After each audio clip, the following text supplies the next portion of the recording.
Quel Premier ministre? Quel Premier ministre? C'était la question après la défaite du vote sur le budget du gouvernement Barnier, la censure de Michel Barnier. Comme je vous l'ai dit tout à l'heure, Macron pressentait que la censure allait être votée. En fait, Marine Le Pen avait déjà décidé depuis des semaines qu'elle allait voter la censure et qu'elle allait faire voter la censure, en laissant planer le doute, en demandant toujours plus à Barnier et en voyant que Barnier se foutait à genoux et rampait. Elle l'a poussé jusqu'au bout pour dire ensuite, mais vraiment avec la plus grande des mauvaises foi, que ce gouvernement ne lui avait rien donné et il avait méprisé les Français. Et donc, du coup, elle voulait le voir sombrer. Bon, en parallèle, du coup, comme je vous le disais, Macron pressentait déjà le cornu qui avait rencontré Marine Le Pen en secret, soi-disant. Bon, tout le monde a fini par le savoir, donc un secret assez mal gardé. Puis il a annoncé qu'il nommerait quelqu'un dans les 24 heures. Il a pris la parole à la télé pour finalement nous parler de tout sauf de Premier ministre qu'il pourrait nommer, mais de Notre-Dame, évidemment, puisqu'il pensait que ça allait lui redonner du prestige. Évidemment, Cocorico, voilà, il a eu sa belle soirée avec Trump, la famille Bourbon-Sicile, le machin, la dynastie de trucs, voilà, il a eu sa belle soirée royale. Il était content, il pensait qu'on était content pour lui et que c'était vraiment super important pour nous. Je pense que c'est pas tout à fait le moment et la séquence. Et puis après, du coup, on a attendu 48 heures. Et puis après, il a dit ce sera jeudi soir, puis ce sera vendredi matin. Et puis ce matin, apparemment, il aurait appelé François Bayrou à 5 heures du matin, ouais, pour lui dire ouais, c'est pas toi, mon gars. Désolé, ça fait 3 fois que je te fais le coup depuis que je suis élu. T'as été ministre qu'un mois. Ministre de la Justice, que pendant un mois tout au début. Merci, mon pote, mais c'est pas toi. Et puis, François Bayrou est venu à l'Élysée, ils se sont entretenus pendant 1h45. Entre-temps, nous disait, c'est sûr, c'est l'escure. Voilà, ça arrive en plus. Et puis c'est François Bayrou qu'on nous dit midi et demi. Là. Alors là, attendez, j'ai loupé un épisode où... alors on nous dit, oui, mais François Bayrou, c'est un proche de Marc Fesneau, qui est lui-même proche de la FNSEA, ça va calmer les agriculteurs, et puis ça rassure les macronistes, et puis ça rassure von der Leyen de l'Europe, et puis ça rassure machin, et puis peut-être ça rassure la droite, et puis peut-être ça rassure... Bon, surtout, qu'est-ce qu'il a fait? Comment il a fait, François Bayrou, surtout? Comment est-ce qu'il a fait? Alors, a priori, ce qu'il a fait, c'est simple. L'échange d'1h45 aurait été, selon les sources proches et témoins, très tendu. François Bayrou, il aurait peut-être un peu menacé Emmanuel Macron de le lâcher, que le MoDem lâche le groupe, enfin le reste de la majorité présidentielle, et qu'il se retrouve cul nu pour faire passer quel texte que ce soit. Donc il a dû menacer de faire péter la majorité. Enfin la majorité. Ce qui n'est plus la majorité du coup. En plus Bayrou il attend ça depuis une vie. Il a 73 ans, il est dans les starting blocks. On l'a vu tout souriant, super refait. Et il y avait quelqu'un tout à l'heure sur France Info qui disait, vous remarquerez que dans le discours de François Bayrou ne remerciait à aucun moment Emmanuel Macron de l'avoir nommé Premier ministre. Et c'est vrai, il s'en bat les couilles. Il s'en bat les couilles. Lui, il croit qu'il est là et que c'est bon et qu'il va réussir. Alors on rappelle aussi qu'il a parrainé Marine Le Pen, qu'il est pour la proportionnelle comme le RN, donc peut-être qu'il va réussir à tenir le RN, mais en même temps, peut-être taxe sur le super profit pour calmer la gauche. Alors du coup, il va appeler tout le monde à la maison et puis il va demander à tout le monde, alors toi, qu'est-ce que tu veux? Qu'est-ce qu'on fait ensemble, mon pote? Est-ce qu'on peut s'entendre? Donc vous avez le NFP hors LFI qui a déjà annoncé, parce que les LFI ils ont dit qu'ils censureraient direct, et l'autre reste du NFP ils ont dit qu'ils censureraient si 49.3, si probablement pas d'engagement sur la réforme des retraites, si Bruno Retailleau, si loi immigration, etc. Le RN dit non, on censurera si rien sur l'immigration, la droite aussi. Il a l'air quand même dans de beaux draps Surtout que je vais vous rappeler quand même que il est encore mis en examen. Il a été relaxé au bénéfice du doute là en février dans l'affaire des assistants parlementaires du MoDem. Mais le parquet le poursuit en appel, a fait appel de la décision du jugement parce qu'il considère qu'il a vraiment, vraiment joué un rôle et qu'il va peut-être se retrouver encore dans la panade. Rien n'est fini. Rien n'est fini du côté de Bayrou. La question, c'est combien de temps est-ce qu'il va durer? Ouais, je vous le dis, hein, maintenant vous l'avez entendu depuis un peu plus d'une heure. La stratégie de LV, du PS et du PCF, c'est de dire nous on discute avec lui, mais lui ne veut rien entendre. Donc on va le faire tomber peut-être à un moment. Quand? On ne sait pas. Euh, la stratégie du RN est à peu près la même. La stratégie du LFI, c'est en gros, c'est est-ce qu'on prendrait pas, est-ce qu'on passerait pas la cinématique? On a déjà vécu ça. Est-ce qu'on passerait pas la cinématique?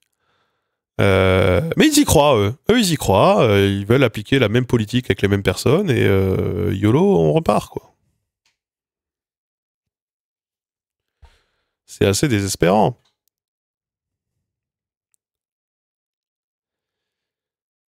Donc bon. Moi, je pense. Vous voulez que je vous dise ce que j'en pense? Ce sera comme ça jusqu'en 2027. Sauf si entre-temps, on se retape les gilets jaunes ou une grève digne de ce nom. Et souvent, pour ce genre de mobilisation, il faut une loi. Il faut quelque chose pour cristalliser la colère. Mais sinon, rien ne changera. 2027, pas de nouvelle dissolution? Non. Non, non, Emmanuel Macron a dit qu'il ne. Enfin, il l'a pas dit le jour du discours, mais Aurore Berger l'a dit et puis il l'a reconfirmé, il n'y aura pas de dissolution. C'est les coups des 30 mois. C'est ça qu'il fallait comprendre. Quand il disait 30 mois pour ceci, 30 mois pour cela, c'est pour dire pendant 30 mois, là, on bouge plus. Pendant 30 mois, je suis là et on ne bouge plus. Mon mouvement ne se soumettra à aucune élection, sauf aux élections locales de 2026, hein, qui sont déjà prévues. Euh,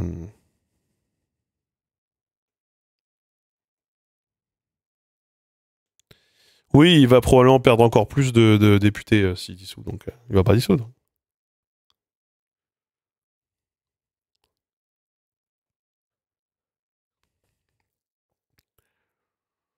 Donc bon.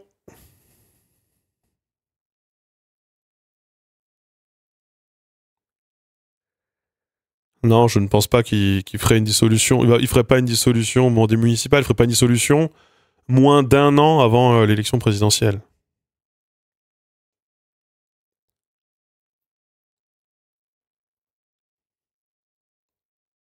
Les municipales, c'est 10 mois avant l'élection présidentielle. Non, 10 mois? Ah non, c'est. Pardon, pas 10 mois. Non, c'est 13 mois. Pardon. Entre. Non, même peut-être même 12.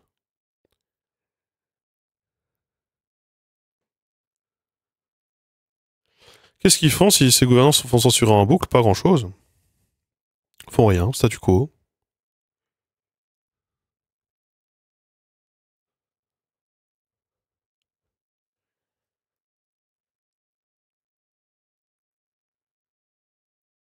De toute façon, ils s'en foutent des municipales. Les municipales, c'est à avoir le Sénat. Bon.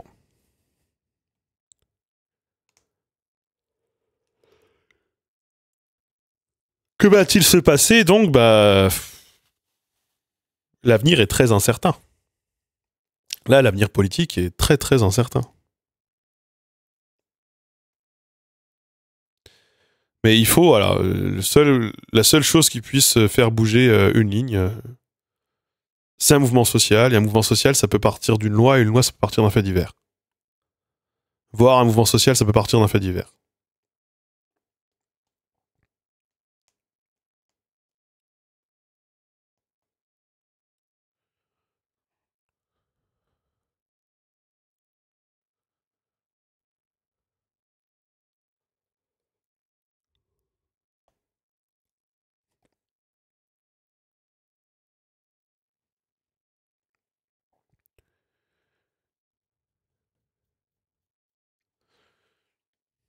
On va bien voir. Hein.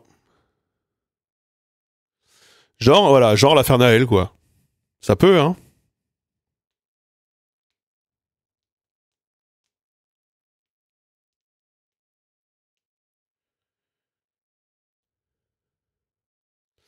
Gilet jaune, bah, faut qu'il y ait quelque chose qui prenne, quoi. On le saura, entre février et avril, je pense, parce que du coup, le mouvement social en plein hiver, c'est quand même plus rare. En plein été, au plein milieu de l'été aussi. Donc bon.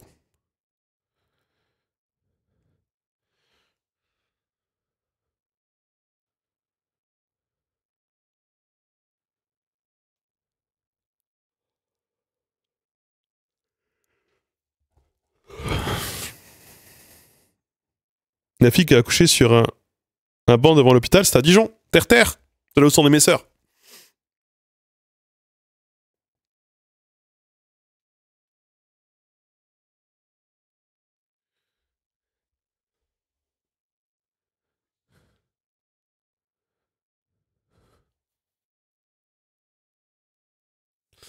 L'affaire Naël, c'était l'été, ouais. Non, mais je parle de mouvement social travail. Travailleurs. De grève. Il y a moins de grève l'été. Jeune, on commence le 17 novembre, ouais. Et là, on va être à Noël. Donc, de toute façon, ça va pas commencer maintenant. Ce sera après Noël.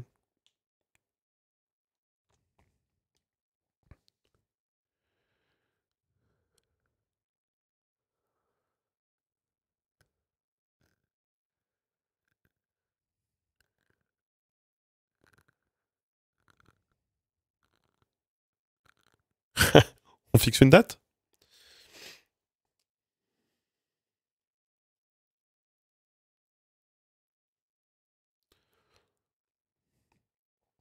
En tout cas, voilà.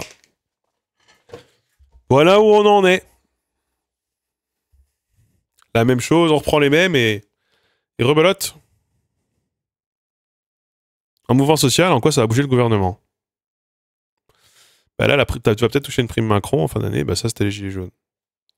Quand il fallait acheter la paix sociale.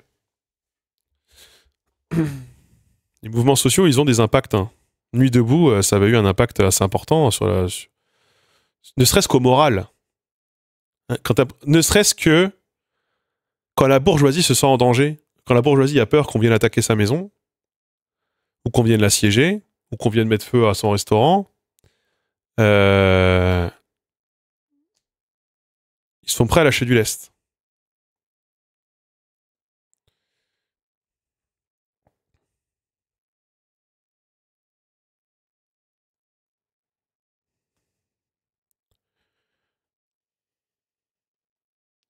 Alors le drame, c'est qu'une bonne partie des gilets jaunes sont partis au RN. Hein. C'est parti en 3/3. Un grand patron tué dans les rues. Vous voulez qu'on parle de Luigi's Mansion? Si Bolloré, là, il se prend une balle dans la nuque dans la rue, ah ouais, je pense que ça... Mais bon, il se promène pas dans la rue. S'il y a assez peu de chances que ça arrive.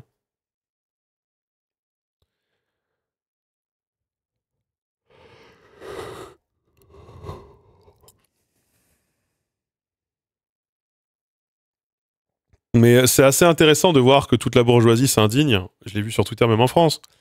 S'indigne de mais c'est quand même une vie, on ne tue quand même pas les gens, il y a une justice, il y a une justice, etc. Et en fait, quand cette même personne qui se fait assassiner tue, non pas directement, mais indirectement, par ses décisions, des milliers de personnes qui ne peuvent plus être soignées, pas à s'en indigner, c'est le capitalisme, c'est normal, c'est comme ça que ça fonctionne.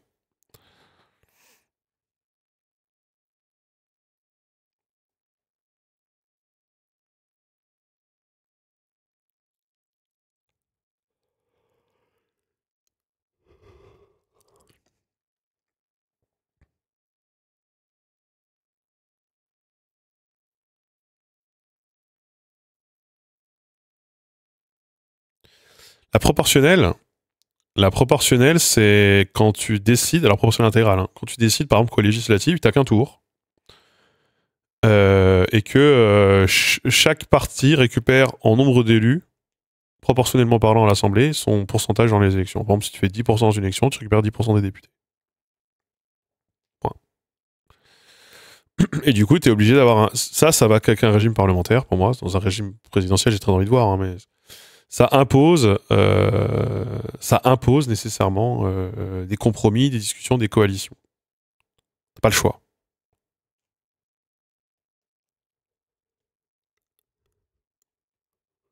Comme les européennes, ouais. Les européennes, après, c'est par pays. Parce que en fait, c'est chaque pays a un nombre de sièges attribué. Et ce nombre de sièges, il est calculé sur la démographie. Sur le poids démographique du pays. Mais il y a des histoires, en fait, mais chaque pays doit au moins avoir un député. Comment ils décident qui siège pour quel circo? Il n'y a plus d'histoire de circo. Ça, pour moi, ça veut dire qu'il n'y a plus d'histoire de circo. Mais ça, faut arrêter, hein. En fait, au bout d'un moment, soit les législatives, c'est une élection territoriale et on arrête ce délire de député de la nation, machin, parachutage. Moi, je suis très pour qu'on transforme. Je suis très pour qu'on impose ça pour le Sénat, moi, par exemple. Des circos, euh, élection territoriale, le Sénat, chambre territoriale. Et une proportionnelle intégrale pour les législatives, pour la Chambre nationale. Voilà.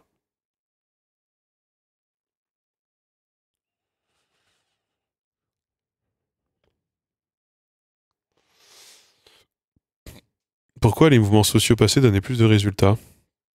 Bah déjà, il y avait une camaraderie et comment dire, une classe ouvrière beaucoup plus importante, avec de solidarité, du syndicalisme. Aujourd'hui, le paysage social, il est éclaté.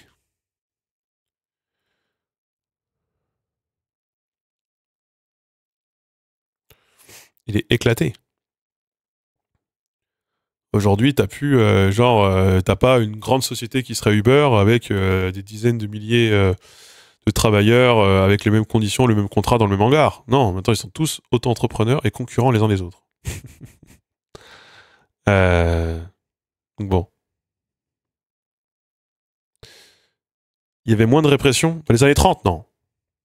Non, dans les années... Eh, vous êtes fous, hein. Avant les années 50, c'était pas rare d'avoir des manifestations en Europe avec des flics qui tiraient sur les manifestants, hein, à balles réelles, hein. Alors, j'ai pas d'exemple tout à fait à vous donner en France, mais je sais qu'il y a des exemples de mouvements ouvriers en France qui sont vraiment finis dans des bains de sang. Donc, non.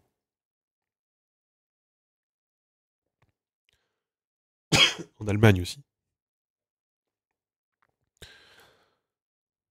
Pour ça, à 90-2000. Ouais, mais du coup, c'est un segment de l'histoire qui est extrêmement faible, en fait, par rapport à l'histoire de la démocratie en France, quoi. Ou la République en France et du mouvement social en France, quoi.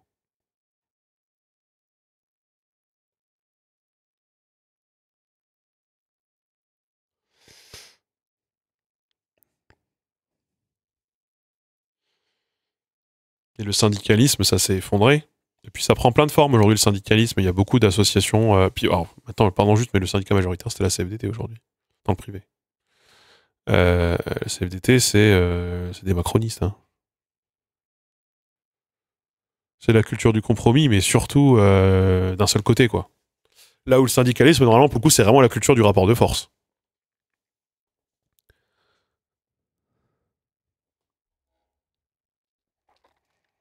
Mais après, dans les années 90, ça allait quand même plus loin. 90-2000, il y avait un truc, c'était la norme, c'était de séquestrer les patrons. Quand il y avait les bails à Air France, France Télécom, après c'est parce qu'il y avait encore des grandes sociétés avec des grands corps, encore une fois, séquestrer le patron. On a regardé les images ici, quand le patron ils ont refusé nos demandes. Bon bah monsieur, désolé de vous apprendre que vous allez dormir avec nous ce soir, hein. Vous ne partez pas d'ici, hein. Ce n'est pas du gars de Airbus qui s'était fait arracher sa chemise. Air France, pardon. Bah voilà, ça en parle dans le chat. Euh...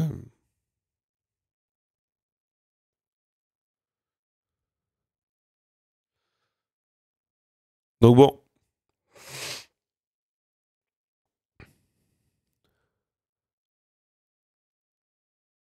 Si, c'est dans les années 2000. Peut-être 2010. Non, c'était dans les années 2000, non?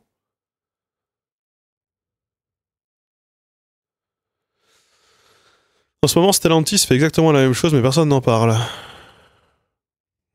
Oui, j'ai entendu parler de Stellantis, là.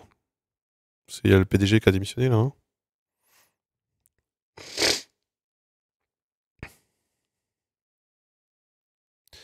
Il y a 0 syndicat d'employés du bâtiment. Non, par contre, j'ai écouté le syndicat des entrepreneurs... non, comment c'est? Des promoteurs. Eux, ils voulaient que le budget y passe. Hein. Je vous le dis. Et le gars, il m'a dit, nous, on est apolitique, mais il faut que Michel Barnier, il soit pas destitué et que le budget y passe.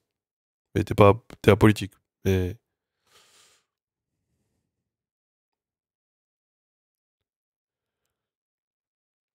Pourquoi ça essaie de faire passer Bayrou pour un gauchiste? Quel intérêt? L'intérêt, c'est de dire, regardez la gauche, vous avez enfin quelqu'un de chez vous et vous êtes toujours pas content. Et là, l'intérêt.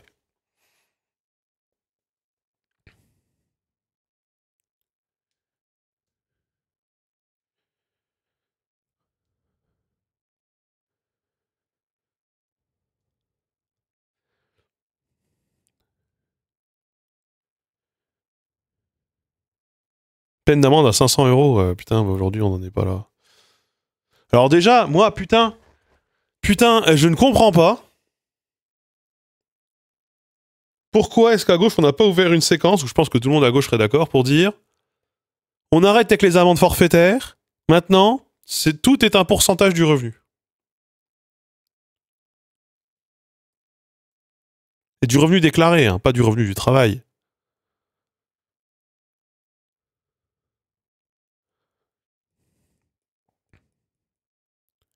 Ouais, une partie de l'imposition. Allez hop, majoration sur les impôts.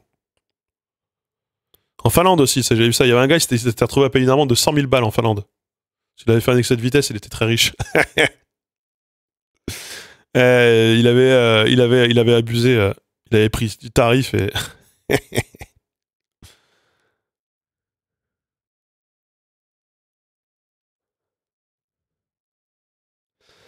Ça, pourquoi c'est pas un truc. Ça pourrait être un truc populaire quand même. Voilà.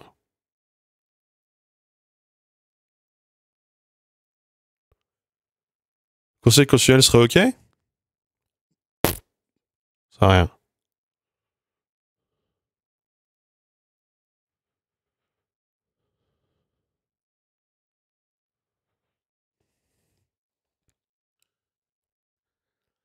Après, il faut aussi faire pression populaire. Vous savez, si on a des dirigeants politiques qui sont aussi mauvais, c'est parce qu'on a aussi beaucoup de personnes qui ne sont plus engagées et qui ne font plus pression sur ces mêmes dirigeants. Aussi, alors j'ai pas envie de remettre la faute sur les gens parce que je comprends tout à fait pourquoi on est dégoûté, pourquoi on ne, on ne s'engage pas en politique. Mais bon, au bout d'un moment, engagez-vous aussi. Voilà, même si ça va encore plus vous dégoûter de la gauche, hein, je vous préviens, mais bon.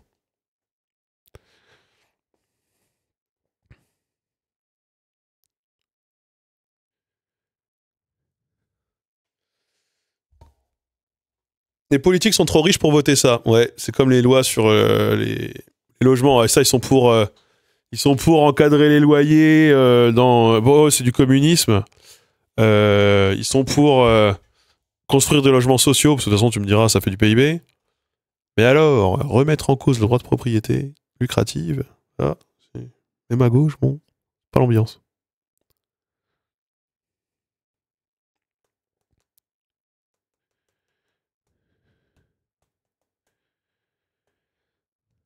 Les politiques, ça me cringe. Ah bah. Les hommes et femmes politiques?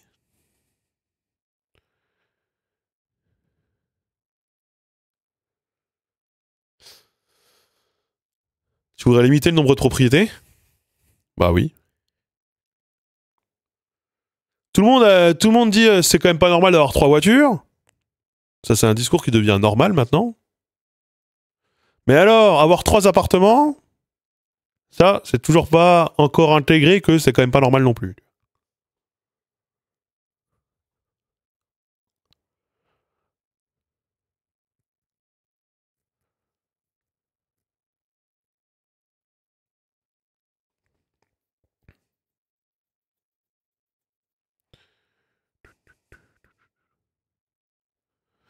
Ah mais Bayrou, il y croit, hein. Faut pas croire, hein, Bayrou, il y croit, hein. S'ils ont bien tous un point commun, tous les hommes et femmes politiques dont on parle depuis tout à l'heure, c'est qu'ils y croient. Ils croient chacun que leur stratégie, leur décision et leur carrière va dans le bon sens. Ils y croient tous.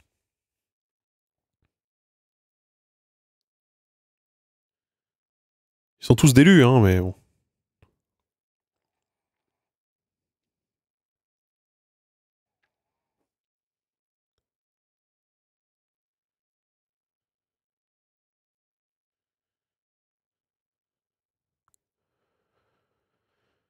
La multipropriété, sur le principe, je suis d'accord, mais je suis d'accord avec toi, mais comment on fait? Comment ça, comment on fait?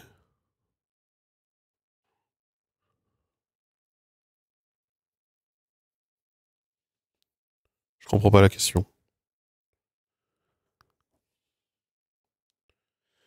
Moi, le biais par lequel j'attaquerais, c'est que je mettrais une taxe foncière très très très coercitive, de sorte à ce que le locatif ne puisse jamais combler le trou que ça creuse de payer cette taxe foncière.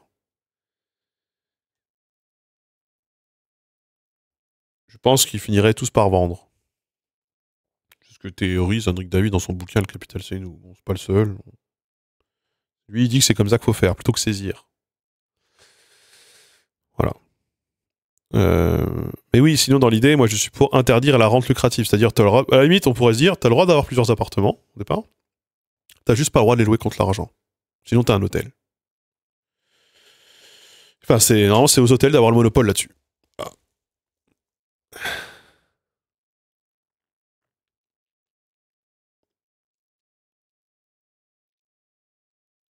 Non, ce sera pas des loyers astronomiques. Au bout d'un moment, si les gens... c'est... Voilà, enfin bref, juste... On devrait pas avoir à payer quelqu'un pour avoir le droit de vivre quelque part.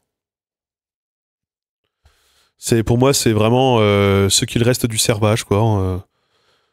C'est vraiment la même chose. Une forme de servage moderne. Si t'as pas les moyens d'acheter, tu loues à qui? Bah à l'État. À la collectivité. Tu payes les charges tu payes les charges et l'entretien des biens que tu occupes. Mais à aucun moment il y a d'idée de rentabilité qui ne rentre en compte. Je loue un appartement hérité de mon papa. Pour toi, je dois le vendre? Ah bah absolument. Pour moi, là, tu es l'un des problèmes de la société. Désolé de te le dire comme ça. Mais tu vis de la rente. C'est-à-dire tu captes la richesse d'un autre travailleur qui, lui, va tous les jours travailler pour pouvoir te reverser le loyer. Et toi, tu le perçois non pas parce que tu fournis quelque travail que ce soit, mais parce que juste tu as un titre de propriété. Ça fait partie du problème. Désolé de te le dire. Ça, ça c'est non. C'est même une forme d'esclavage moderne, si vous voulez tout le monde. Si vous voulez vraiment que j'aille jusqu'au bout de ce que je pense vraiment, c'est une forme d'esclavage moderne.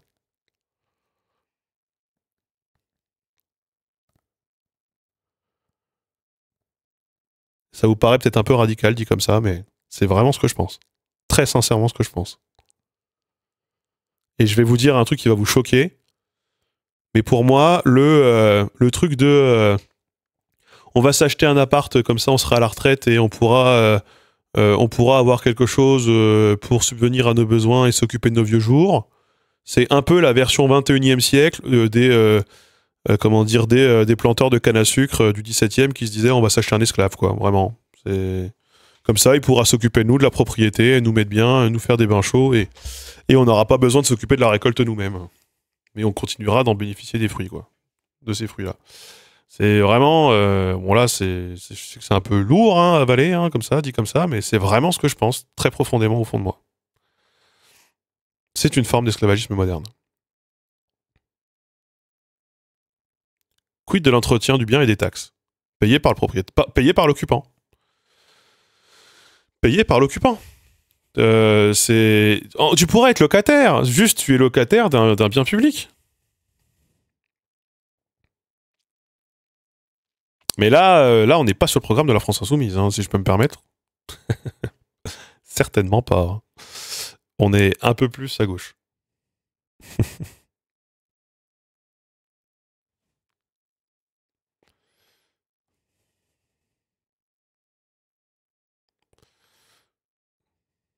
Donc moi, si vous savez, au fond, moi je suis un peu libéral.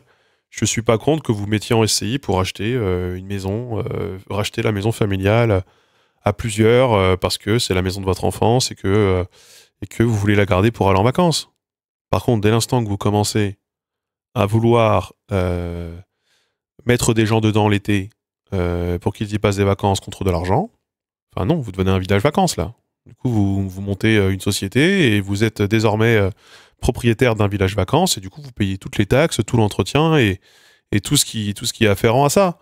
Moi, il y a plus, dans mon monde, il y a plus de je loue ma baraque une ou deux semaines pour me faire un peu de beurre. C'est fini ça. Désolé, c'est finito ça. C'est finito et ça va. C'est l'un des problèmes de l'inaccession à la propriété et de l'impossibilité de se loger sur le littoral en France. Il vient de là, hein. Il vient de tous ces gens qui ont des maisons qu'ils louent pendant les vacances en Airbnb ou qui essayent de capitaliser là-dessus, quoi, sur la rente que ça peut leur produire. Donc bon. Non, non, c'est pas une SCI. Moi, tu commences à faire un village vacances, t'es plus une SAI, t'es une SARL ou t'es une SAS, t'es ce que tu veux, mais voilà. Ah, mais moi, je suis, je pourrais dire, bon. Mais moi, voilà. Moi, j'ai acheté ma maison, j'ai dû faire 3 prêts pour acheter ma maison, vous savez. Euh, je suis très content, je me sens absolument libre et privilégié, et pourtant, je n'hériterai de rien, et j'ai décidé d'habiter dans un endroit où il n'y a rien. Et bon, putain, on a dû tout refaire, on a dû tout retaper, on s'est cassé le cul, et moi, ça me fait chier que des gens de mon âge, parce qu'on peut parler d'héritage aussi, que des gens de mon âge se disent « Ah, t'as fait comme ça? Bah nous, on va pas prendre la peine. Tu vas pas prendre la peine parce que ton père va te filer 80 000, parce que ta mère va te filer 50 000, et parce que la banque, elle sait qu'elle peut compter sur l'hypothèque d'un autre appartement familial, etc. » Je fais, on n'est pas du tout dans les mêmes conditions et dans les mêmes... bon.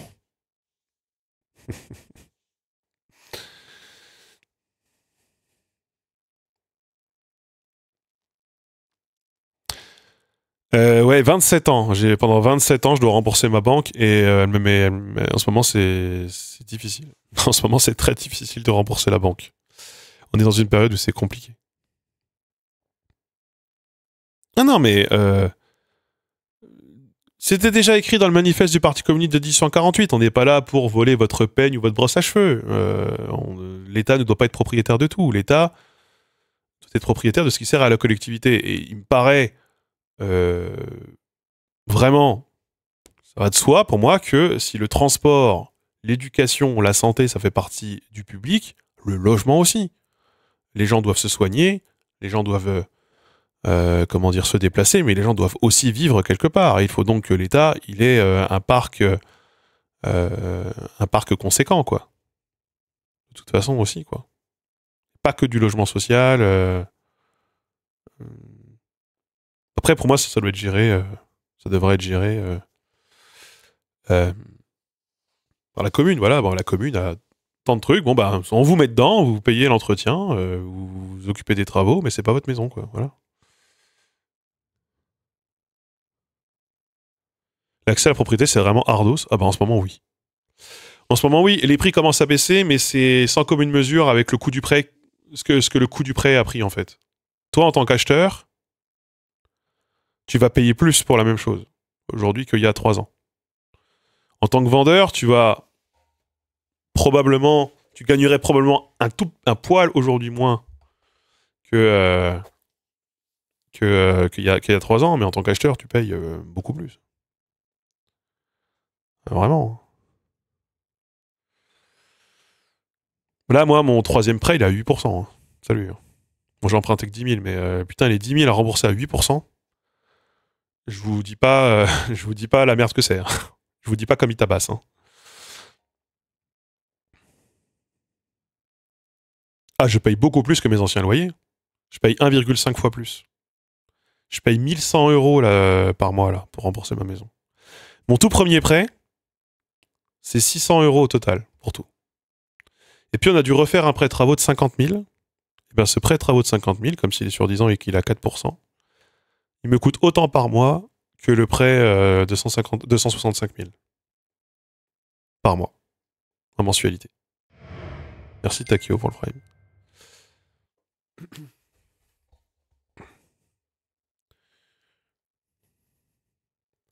Et j'ai pas eu le choix, j'ai été obligé d'emprunter pour finir les travaux parce qu'à cause de l'inflation, j'avais plus du tout de sous, j'avais plus assez de sous pour finir les travaux. T'as des crédits d'impôt? Non, j'ai rien du tout. Rien. Pas d'aide, pas de crédit d'impôt. Pas parce que dans ce pays, on aide que les riches, dans ce pays, on aide que les pauvres. Et la classe moyenne, on se fait écraser. Parce que moi, je suis même pas de classe moyenne. Hein. Je suis dans les.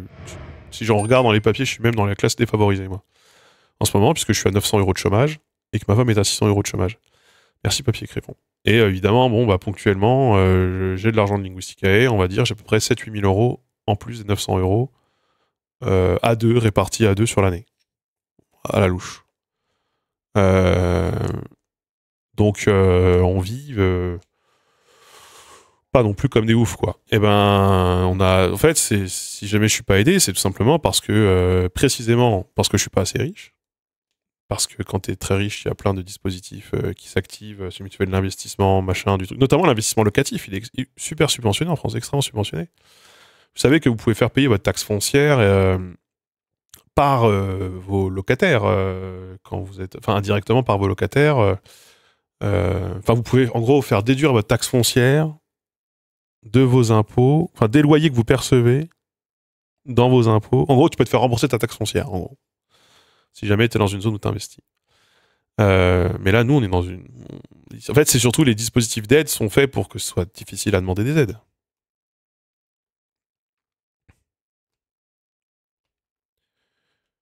Si tu penses héritage, à mon sens, à mon avis, tu te casses le cul toute ta vie, c'est pour pouvoir transmettre à ta descendance. Là, ça me paraît naturel. Tu peux pas blâmer les héritiers d'avoir des parents qui se sont battus avant eux. Alors, il faut savoir qu'une bonne partie de l'héritage, il est lui-même hérité avant. Beaucoup des héritiers, beaucoup des gens qui vont faire hériter leurs enfants ne sont pas battus pour grand-chose. Hein.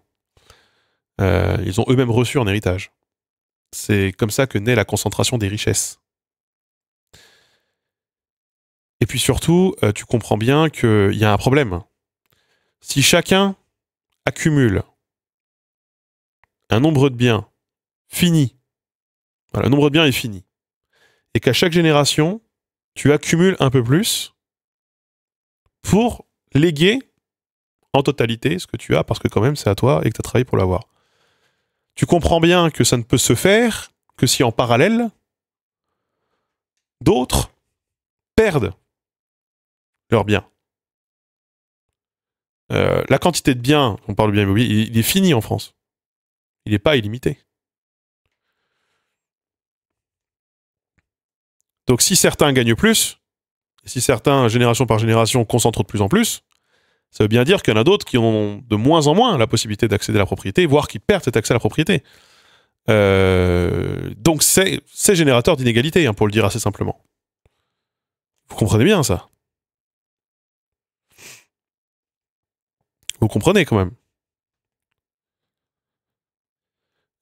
Donc oui, si jamais tu as besoin d'une maison, que ton père a une maison, bah, bingo, tu peux garder la maison. Tu la récupères, ou alors tu la partages avec tes frères et sœurs. Si maintenant ton père il a 10 maisons, ah désolé, mais non, enfin au bout d'un moment, choisis quoi. Choisis laquelle, hein.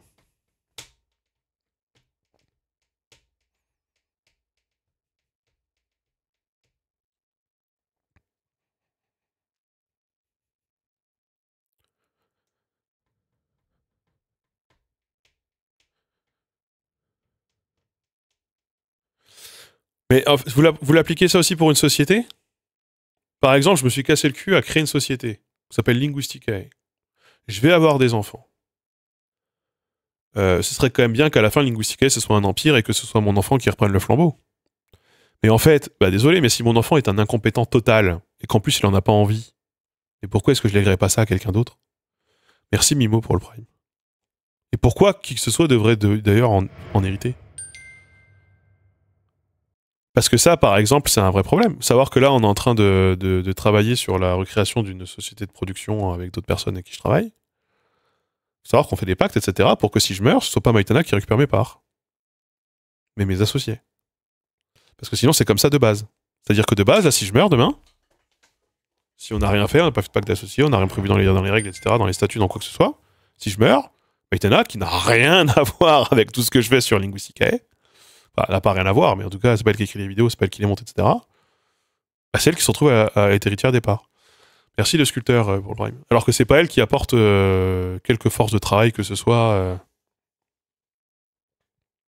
Tu vois. Si t'as une maison en France et une à l'étranger, c'est pareil dans ta logique? Ah bah oui. La multipropriété ne s'arrête pas à nos frontières. Ah mais alors attention, Lacrimosa. Si tu dis, promenez-vous dans le monde, l'héritage ça existe partout, donc c'est normal que ça existe. Bah écoute, il y a 200 ans, l'homophobie ça existait partout, donc l'homophobie c'est normal que ça existe. Bah je sais pas, elle est baisée ta logique. Elle est baisée de ouf ta logique. Dieu soit loué, on avance aussi, hein. D'ailleurs, il me semble qu'au Japon, on peut adopter un adulte. Oui, complètement. J'ai vu ça. C'est un sophisme, ça. Bah, c'est ce que... Oui, mais c'est ce que tu fais. C'est toi qui fais le sophisme originel, quelque part. Justement, je te retranspose ce que tu me dis dans un autre cas de figure. Tu comprends bien à quel point c'est pas malin. Ma comparaison est un sophisme, alors que la tienne, pas du tout. La tienne est une logique sans faille. Si ça existe partout ailleurs, c'est que ça doit exister ici. C'est quand même ça que tu dis. Bah, bon. Bon.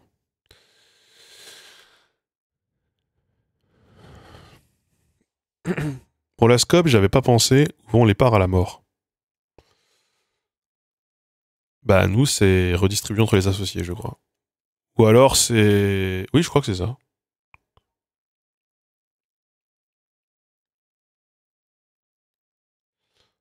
Je dis pas que c'est judicieux de comparer l'homophobie et l'héritage. Je te dis juste que ce qui est vrai partout à tout instant dans le monde à un instant T n'est pas une vérité ou quelque chose de juste pour autant. C'est juste ça que j'essaie de te démontrer. Par un autre exemple. Je peux t'en rendre plein des exemples.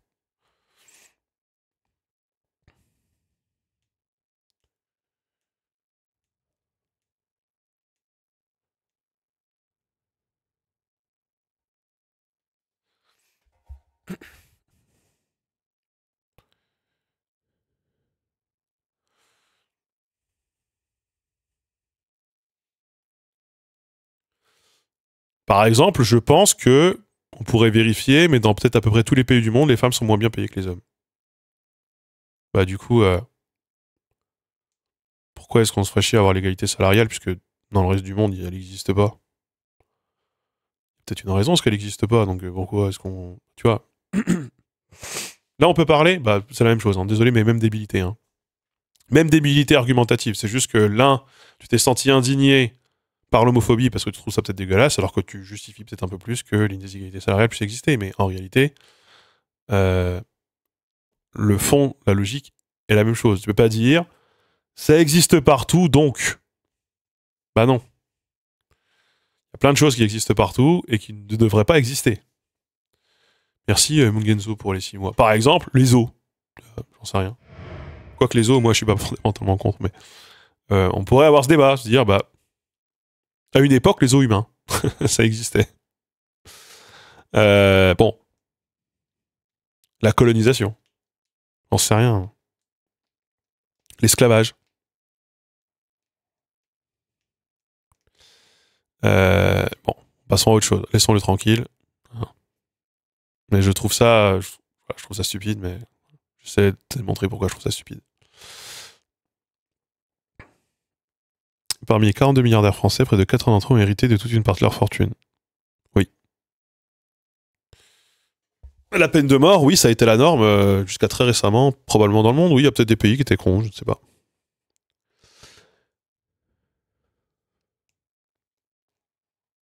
De pas se laver les mains. Ça a dû être la norme à un moment quelque part, de pas se laver les mains. Avant d'accoucher des meufs. Avant d'accoucher des meufs.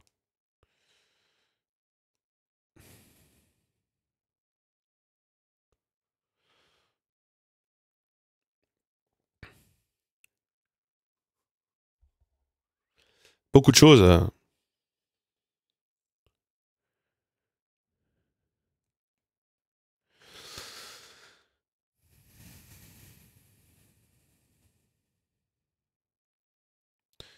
Mais c'est pas parce que quelque chose existe à l'échelle mondiale qu'il faut pas s'inscrire en faux contre ça, quoi. Euh, Il y a quelque chose, voilà, de. Mais le truc, c'est que, en fait, quand vous avez peut-être de la compassion pour la personne qui va peut-être perdre une partie de ce que les parents avaient, et que du coup, en fait, va en perdre une partie sur le chemin. Moi, je pense à toutes ces personnes qui n'ont rien, qui ne peuvent rien léguer à leurs enfants.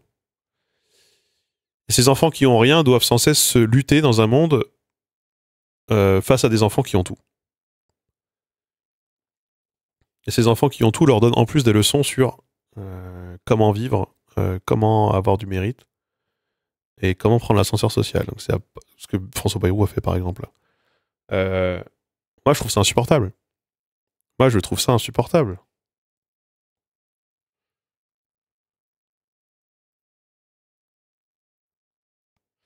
On est dans un monde où c'est un peu t'es à l'anniversaire avec tes copains de classe, tes parents ils achètent un gâteau et tu dis ce gâteau m'a été légué par mes parents, allez tous vous niquer.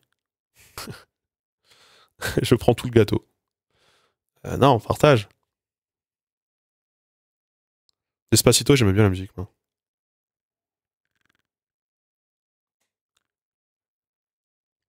Non, la comparaison est pas folle. Mais je le vois un peu comme ça, malgré tout.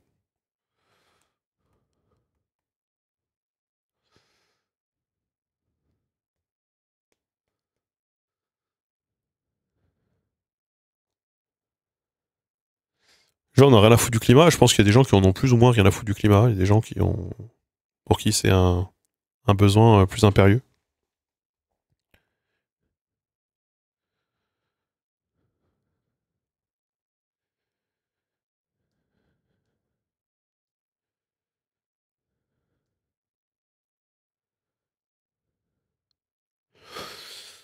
Donc voilà, bon.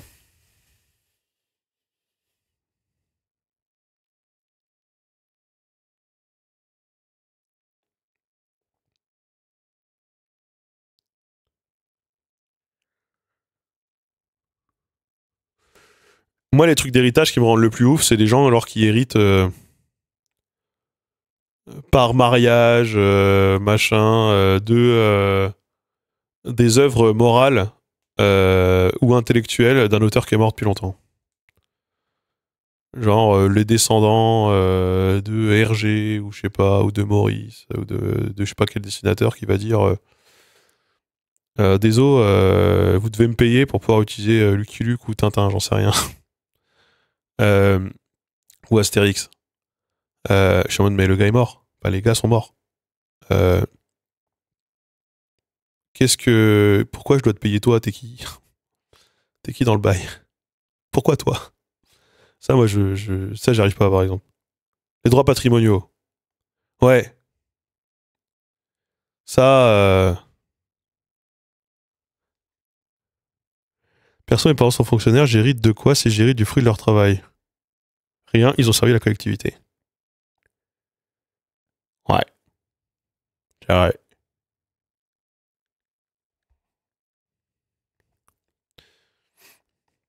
Qu'est-ce qui te rend heureux dans toute cette actu morose, en fait? En ce moment, j'ai plein de projets. Je vois que je vais réussir, mais j'ai très envie de les faire. Ça se passe bien avec ma femme. Je suis très content d'être avec elle. En ce moment, j'ai pas trop d'argent, donc je suis pas content de ma situation économique. Mais à tout moment de la journée, je peux décider quand je veux et personne ne peut m'en empêcher de sortir, d'aller dans mon jardin, de planter quelque chose ou de l'arracher.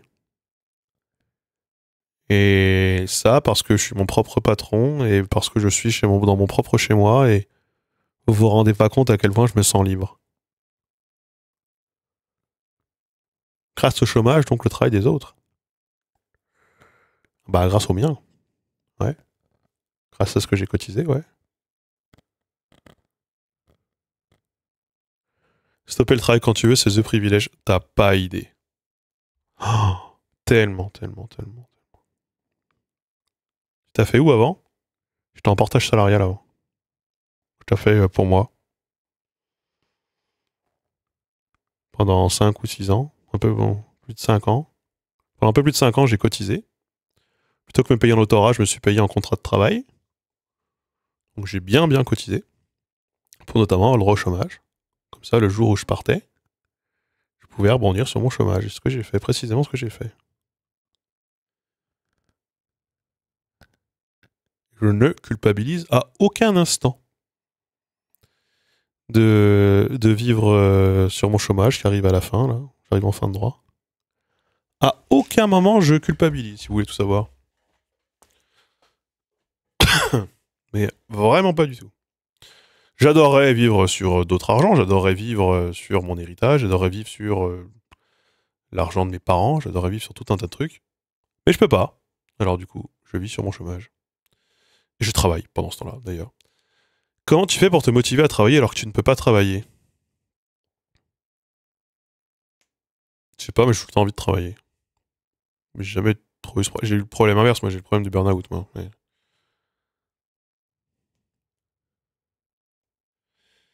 Vivre de Twitch? Non. Tu refuserais l'héritage? Ah non. Je refuserais pas l'héritage, non. Vu dans les conditions matérielles dans lesquelles je suis aujourd'hui, je te jure que même si c'est pour choper 3 000 euros, je le prends. Hein. Le truc, c'est que dans ma famille, il y a une tradition. C'est qu'on ne lègue que des dettes. Une tradition à laquelle se sont adonnés chacun de mes grands-parents.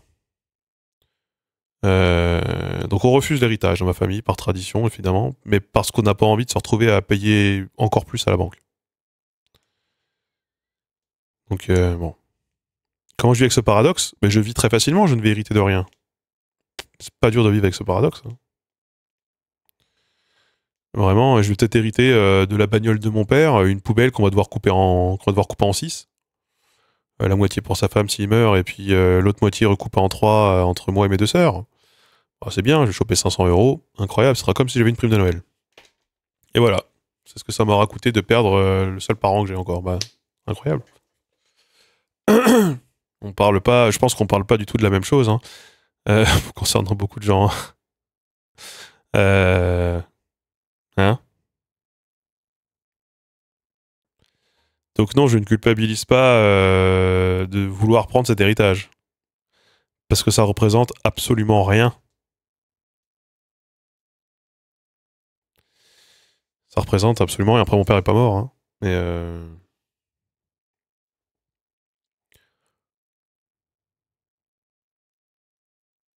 pourquoi il y a la possibilité d'hériter des dettes? J'en ai aucune idée. Mais disons que je trouverais ça beaucoup plus injuste si j'héritais d'1 ou 2 millions d'euros. Je me poserais la question de comment le réinvestir pour me déculpabiliser. Mais j'en suis pas du tout là. Hein. J'en suis jamais, puis ça n'arrivera jamais. Donc à moins que mon père me cache beaucoup, beaucoup de choses depuis très longtemps, je ne crois pas qu'on en soit là.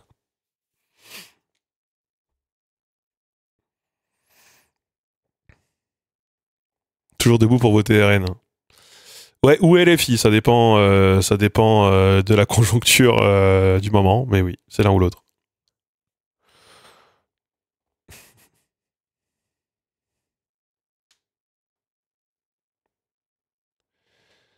Non, j'achèterai pas mon siège à l'Académie française. Je ne siégerai jamais à l'Académie française, j'en ferai jamais la demande. Ne serait-ce que parce que je ne peux pas du tout assumer ce train de vie. Je ne peux pas m'acheter une épée ni un uniforme. Moi déjà, je ne suis même pas candidable.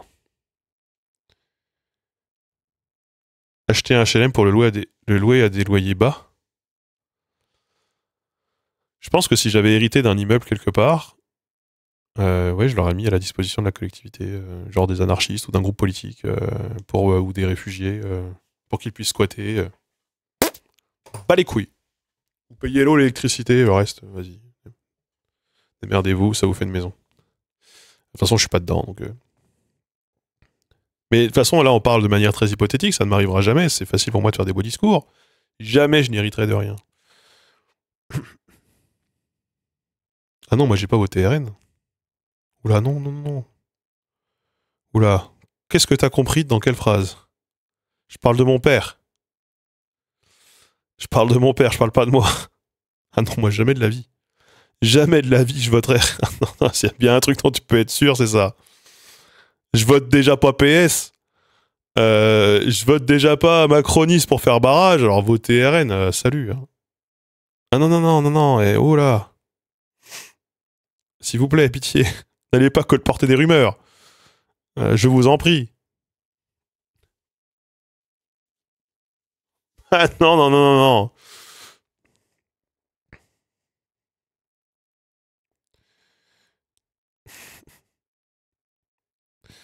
Ah ouais, non, non. Vous avez cru que j'étais le Régé Gorilla du RN? Non, non, non.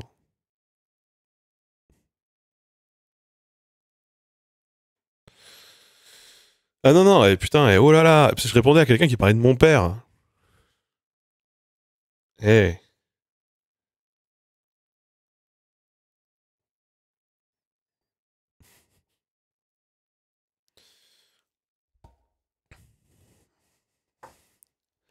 Ah ouais, non, la plupart ne tressaillent pas. Ah non, Barnier et Bayrou, c'est pareil. Tu vois, de toute façon, tu vas voir que la moitié des ministres, ça va être les mêmes, alors. Non, non, t'inquiète, mais bon. Ce qui est, voilà, bon, bref, ouais. J'en suis pas là. Mais par contre, moi, je vais laisser des œuvres intellectuelles qui génèrent des droits. Pas beaucoup, hein. À aucun moment. À aucun moment, il est prévu que c'est. Moi, vous savez, c'est quoi ma position sur une œuvre? Elle a évolué avec le temps, mais je pense que une œuvre, elle devrait être garantie par des droits pendant, je sais pas, 10-20 ans. Point. Ou alors pendant la vie de l'auteur, à la limite. Mais ça veut dire qu'il peut vraiment avoir une grosse concentration de richesse à la fin de sa vie. Mais sur un auteur qui a galéré toute sa vie, peut-être que c'est juste ce qu'il faut. Donc je sais pas. Mais je dirais 20 ans sinon. Comme les médicaments. Non, non, c'est 70 ans après la mort. Actuellement. Pour les œuvres de l'esprit.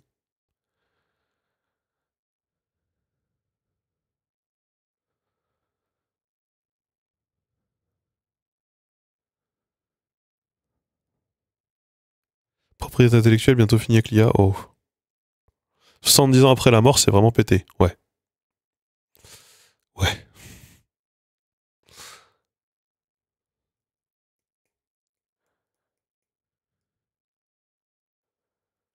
Ouais. Donc après, du coup, c'est légué à tes descendants. C'est tes descendants qui héritent de ces droits.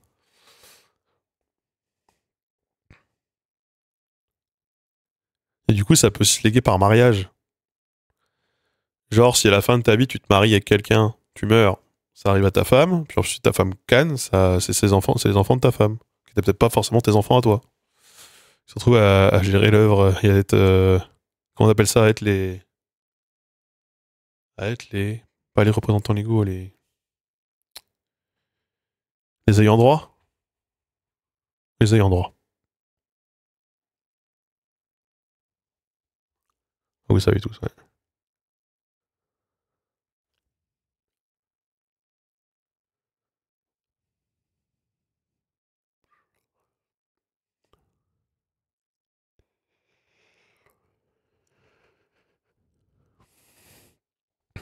Ce qui fait que du coup, c'est pour ça que les éditeurs, là, ils refont tous des retraductions régulièrement de leur. Enfin, régulièrement. De certains auteurs, parce qu'en fait, ça vaut aussi pour les traductions.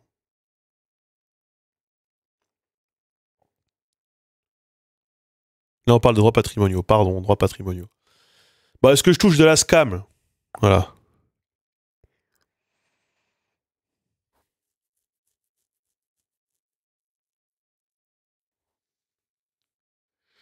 Peut-être que je confonds un peu les deux, c'est compliqué.